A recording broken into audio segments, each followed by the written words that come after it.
Today, I wanted to talk about how to build your training programs and routines. I've seen people training in the gym. In general, it looks quite chaotic and it's lacking kind of a structure.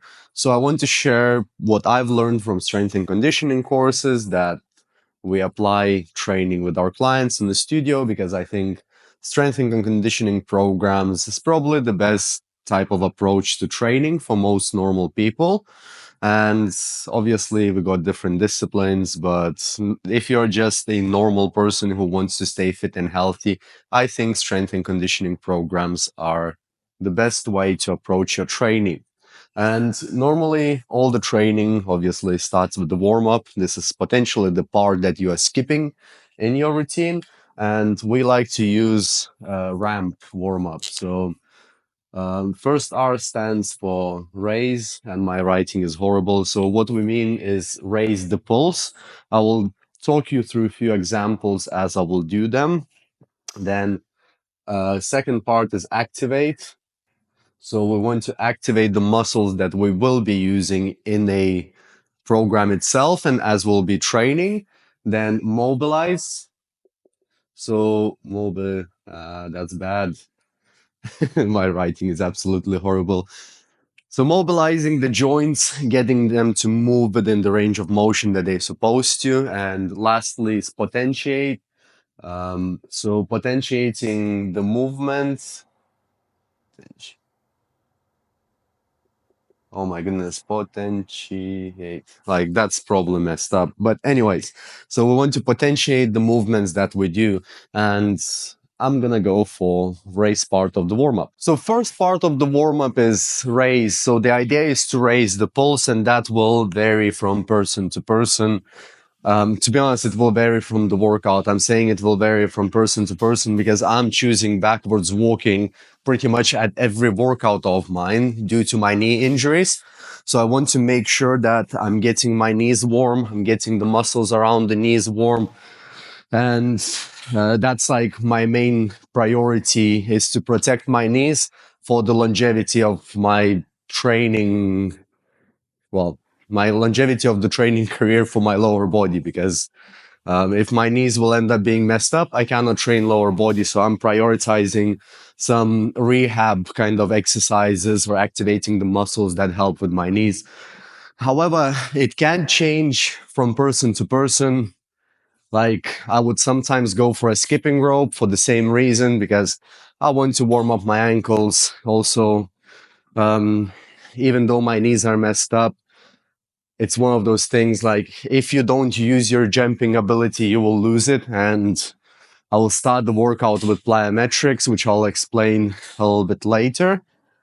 So now, normally with raise, you would use some kind of cardio to raise the pulse. However, it's not necessary. So you can use the warm-up like routine as a raise aspect itself. So let's say we do some squats for a warm-up, we do some push-ups for a warm-up, and we do some light jumps for a warm-up. So by itself, those exercises will help you to raise the pulse. So it doesn't mean that you have to jump on the cardio machine. This is just something that I need and I will do. Now let's move on. So activate and mobilize.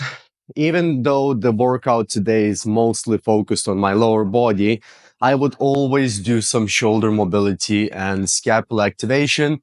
Again, sports, it's healthy, everyone. My shoulder is injured as well. So I always want to try to loosen it up a little bit and get it moving. And also, it's a good idea because our lifestyles are currently, we are sitting a lot, and phones, like we are all positioned like shrimps basically. So I'm gonna go for shoulder rotations, 20 reps to mobilize my shoulder joint. I'll probably mess up the reps, but that's the mobilize part. And the next part for the shoulders is activating the, well, scapula. And because I'll do deadlift later on, I think it's a good idea to turn on your scapula because it helps to stabilize your thoracic spine and it helps to engage with it a little bit better. So that's where I'm gonna go with band pull aparts. And this set of exercises, doesn't necessarily mean you have to follow that. It's just something that I regularly do because I know my body quite well. I know the injuries that I accumulated and I know what I need to work on. But for you, it's more about understanding the structure of the program. And you can also use some of these exercises. Let's say if you do an upper body workout, these exercises are your go to, then including some face pulls, some threading the needles to open up thoracic spine, and etc. So now we'll work on lower body a little bit, and I'm gonna go with squats holding my toes. So that will help to loosen up the hips, mobilize part, and loosen up the hamstrings.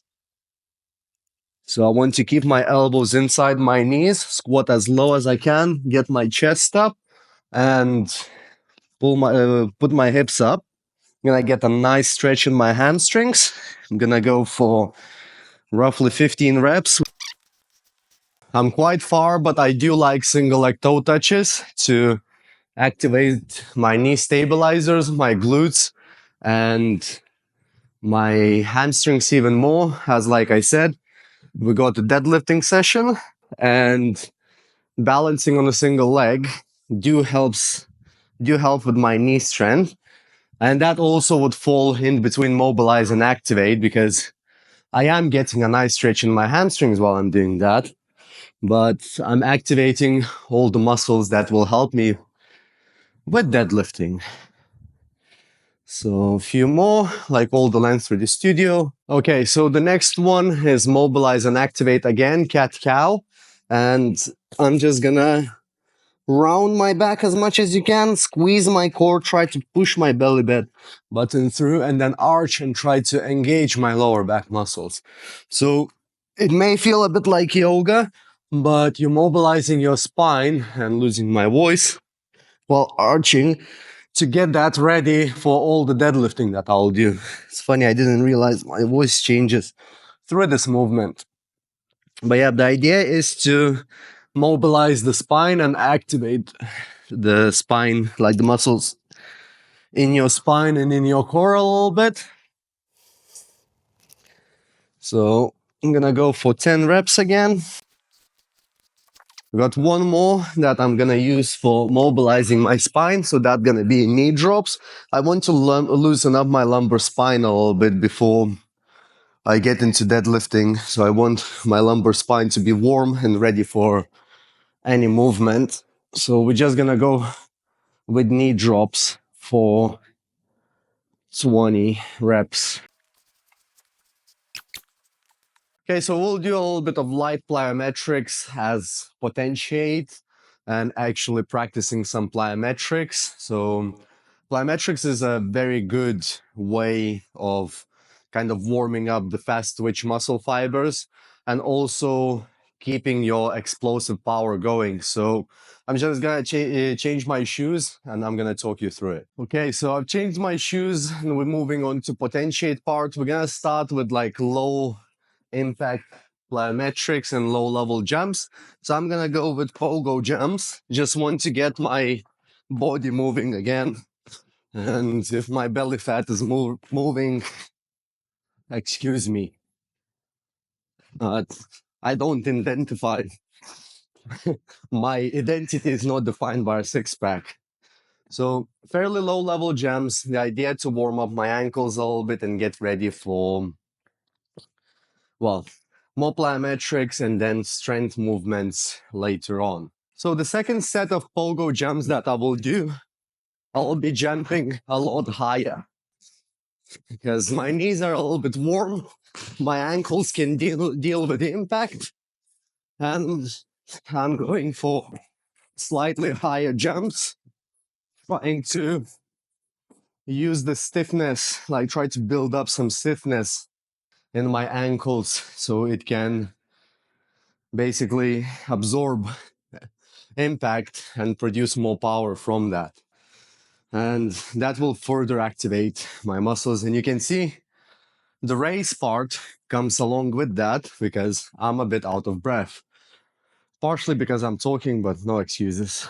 Okay, the next one I'm gonna do is skater jumps. I'm gonna jump from side to side, focusing on stability. And then the second set, we're gonna try to jump a little bit further. But the first one is focusing on stability, good landing mechanics, and making sure that I'm not gonna get my knee moving or buckle because I have no ACL.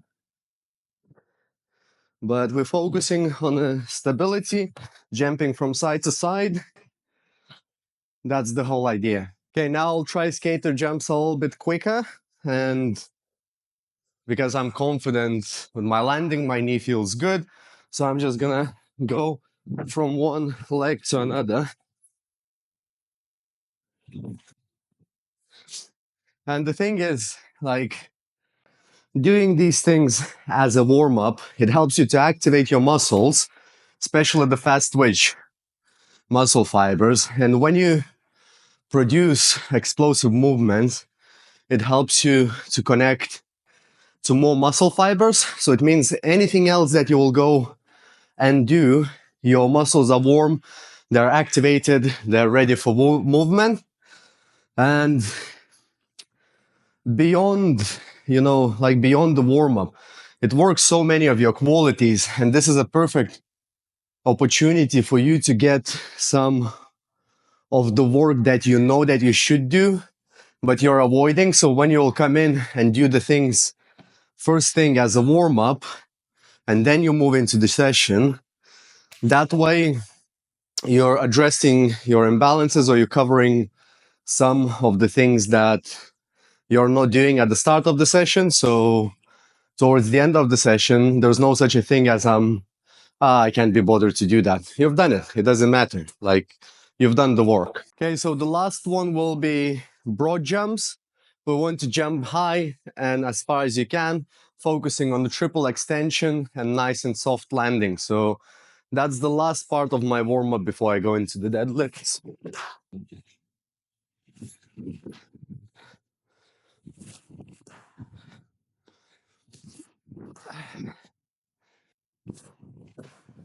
So that's the warm-up done. And as I said, the warm-up is ramp, raise, activate, mobilize, and potentiate. So the potentiate part was mostly my plyometrics. However, first few sets of deadlifts will also be a part of the warm-up, not working sets. So that will work as potentiate as well. Now, when it comes to the workout, you always want to start working on your power while you're fresh. And power was, for example, broad jumps, and all the gems that I did, it's also working the power aspect because, like I said, you have to recruit fast twitch muscle fibers and you have to produce power. So the first part of your workout while you're fresh should always be focusing on power, explosive movements, jumps, slams, throws, anything you have in mind which is fast and explosive. It doesn't mean that it shouldn't be controlled, but you want to work quite explosively. So now we're gonna move on strength part. And the strength part for me will be trap bar deadlift. Um, oop. So this is the main aspect of the strength that I will be working on. You may have two movements sometimes, but to keep it simple, I just wanted to keep it to trap bar deadlift. And you may be wondering what A is for, but we'll get to that after the deadlifts. And I dropped the pen. So that's a good example of still a potentiate part of the warm-up. I'm using an 85 kilo deadlift for a warm-up. Your warm-up will depend on the personal ability, but for me, like, this is a good start. I get to see how my body feels, if I'm tired, if I feel any aches, and I can slowly build up the weight. As you can see, like, I'm really getting out of breath today, and I don't know. I think I'm a bit tired. It does feel like I'm a little bit tired. So that's where I would adjust the workout as well. So what I had in mind today is three sets of three at 180 kilograms of the deadlift, but I can feel that this is probably not going to happen. And it's fine to adjust if you don't feel very good about it. However, as I'll do the future sets, I may feel very good and I may hit my planned deadlift weight. Okay, another jump in weight. This is a still warm-up set, 125. That's the last warm-up set that I'll do 5 reps. And then any set after that, I will do 3 reps. So it's a 40 kilo jump. This will all depend on your personal strength level. So at this point, I'll start getting a little bit better picture of how I feel today. Yeah, another set of what I would consider a warm up, and this is 145 kilograms. I realized that I forgot to mention that you need roughly 3 minutes rest in between sets, and that can generally get quite boring. So, what we normally do in that case to kind of get the most out of the session with clients and normally we combine exercises into supersets. So, for example, we would do deadlifts and then we would do core activation alongside that. That could be like a Palov hold, maybe some plank variation, or you may even choose to do some upper body. So it really depends how much time you got in the session. So this warm-up set, I'm doing 3 reps, and yeah, it should highlight a lot on how good of a training day today will be.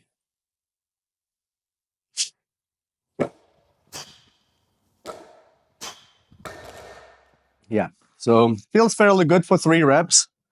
Um, I'm getting out of breath and dizzy, so probably not gonna push to how I should have done. And this is like, it's valuable to hear because I think, sometimes you may end up feeling like not that great and you may feel like there's something wrong with you. But our body doesn't work in like a linear progression curve. You slept a little bit less, you had an argument with the missus, you didn't eat much, you didn't fuel yourself properly, you didn't hydrate. There's so many variables that may throw you off from expected performance in your workouts. So it's important to adjust to that training. And that's why we like to use RPE scale, like rate of perceived exertion. If you want me to explain that in more detail, let me know down in the comments and I'll create a separate video on that. Okay, so I got 3 working sets now. This is gonna be my first working set, 165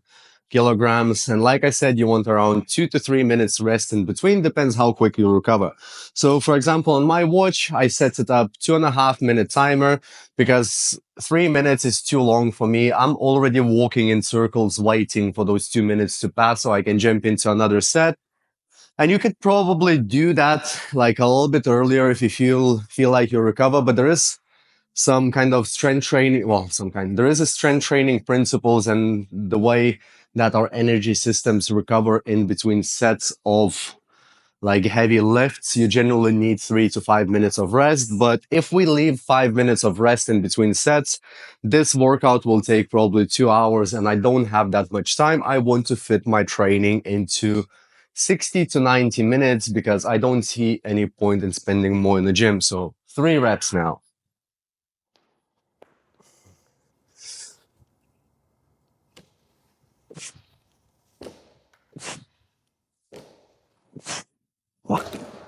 So here's a good example. I upped the weight. I still have 30 seconds of rest left at 2 minutes, 30 seconds of rest, and it annoys the hell out of me. I'll probably pick up the phone and I'll end up doom scrolling. So I'm gonna jump into the second working set.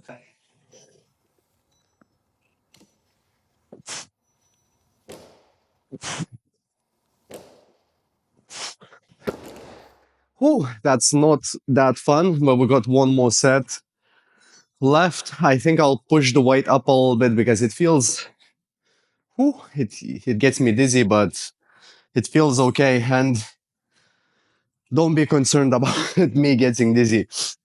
I haven't ate for 16 hours at this point, so I that's probably the reason why I'm getting dizzy. I'm quite used to that, and if you don't eat and you push the weights up quite high, it's very likely that you'll feel dizzy. And if you're not used to training, you don't know how your body reacts, I would highly recommend to not do that. Okay, so the last working set of strength component, this is probably the longest part of the training, but like I said, you can normally superset that if the time is not on your hand. So for example, yeah, it's like nearly 40 minutes, and everything else in the training routine will go a little bit quicker from now on. So yeah, like 3 reps, 180 kilos for me. That might be very heavy for some of you, or it might be very light. I don't know. Like I'm not a very strong person. Well, I don't consider myself.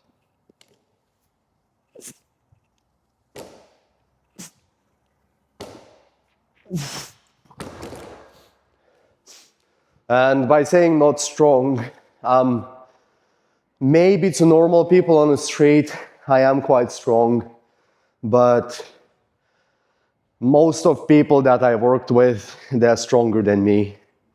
Not necessarily the clients. I got one client who's stronger than me, and generally most of trainers, they tend to be stronger than me. But for me, this is something that I can complement my badminton and my mountain biking with. So I enjoyed this training, but my main sports are either badminton or mountain biking, and hence why I'm saying I'm not that strong. We did ramp for warm-up, we did power aspect with plyometrics, now we got strength aspect with deadlifts that I already completed, and the next part is accessory. And if I make some spelling mistakes, you can probably understand from my accent that I'm not English, so excuse me. Accessory part, like, this is quite a broad element of training. So we will have hypertrophy. Probably messed it up. We've got hypertrophy part where we're focusing on building a little bit of muscle, while this is also going to be a strength component. So what I'm going to do today, it will be lunges plus back extensions. That will be as a superset because I want to speed up the training. So while I'm doing lunges, I'm loading my legs. While I'm doing back extensions, I'm loading my lower back. And that goes in very well with deadlifts, because with deadlifts, you did both parts. So now you can just literally rack your legs with lunges and pump your back up with back extension. Then you also have another, which is I will call a rehab as an accessory. So that could be anything from your core work, anything from working on your injuries, or you're addressing some imbalances that you got. And like, I don't know, like your left leg is stronger than your right one. So you may do some unilateral work for balancing that strength out, or maybe you want, the summer is coming, you want a little bit pumped up arms. So you may end up doing biceps and triceps. And I'll get to that part after the lunges, because I will work on the rehab part, which I'll explain later in this video when we'll get to it. So now let's move on to lunges. The hypertrophy part, I'm gonna go for walking lunges with dumbbells. Was thinking, yeah, I'll go for 20s. I normally do 17 and a half or 20s for lunges. So that's hypertrophy part. And we're going to go for 12 to 16 reps. As you can see, I'm generally adjusting based on how I feel, because sometimes my knee may hurt doing lunges, or I may just be tired. And after lunges, the second part is Roman chair back extensions to strengthen my lower back. This is the accessory movement. I'm gonna go for 15 reps if it feels good. So just a quick explanation of accessory and strength part. For this, we're dropping the rest down to 2 minutes, and I would generally recommend 90 seconds to 2 minutes rest, so 1.5 to 2 minutes rest. And this is, again, that's just how our energy systems recover based on what you're working. It may not make sense intuitively when you think about me doing less reps in a deadlift and taking longer rest, but doing more reps on the lunges and taking shorter rest. So that's how our body energy systems work. And if you want me to go in depth into that, just let me know down in the comments and I'll create a separate video explaining how our energy systems work. Just realized one more thing. I don't think I said that, but I'm gonna do 4 sets of lunges and back extensions as my hypertrophy accessory. And then we're gonna move on to the rehab part. Just finished the last set. It's not fun. Lunges are never fun, but the rehab part. So I'll do 2 exercises and they're mostly focused on strengthening my ankles and my quads. And that's focused towards this area because it helps my knees. And we're gonna do toe raises and knees or over toes, calf raises. I know a 3-year-old could write a lot better than I do, but we're gonna do 2 movements, 3 sets in total, 15 reps each, and the rest periods in between those, you can just really bang them out because it's more of a endurance part where you really need 30 to 90 seconds rest in between each set. So because I'm supersetting them, I can jump from one to another, back to back, and just keep working towards that. So let's get on with it. Okay, so toe raises. This is to strengthen my tibialis anterior, which is this muscle in front. And I picked that up from Knees Over Toes guy on YouTube. He's very popular. He helped a lot of people with knee problems. I've seen some people talking that this exercise is not really doing much to saving your knees, but it helps me, so I know it works for me. And I don't know if more benefits are coming from strengthening tibialis or from squeezing the quads and actually getting the quads to isolate like that movement and just holding it nice and tight, because part of the knee rehabs are isometric quad hold, like knee extension holds. Man, that's not fun. Let's move on to the next one. So knees over toes, calf raises. I normally like to support myself holding onto something. So you drive your knees over your toes as much as you can. You get a nice stretch in your calves. And then from here, we go with heel raises. So I'm gonna go for 15. And again, I think the biggest benefit from that one is just holding that knees over toes position and getting your quads, especially the VMO, the teardrop muscle, to work. And this, again, helps a lot with my knee strength because, like I mentioned before, my ACL is snapped in my knee.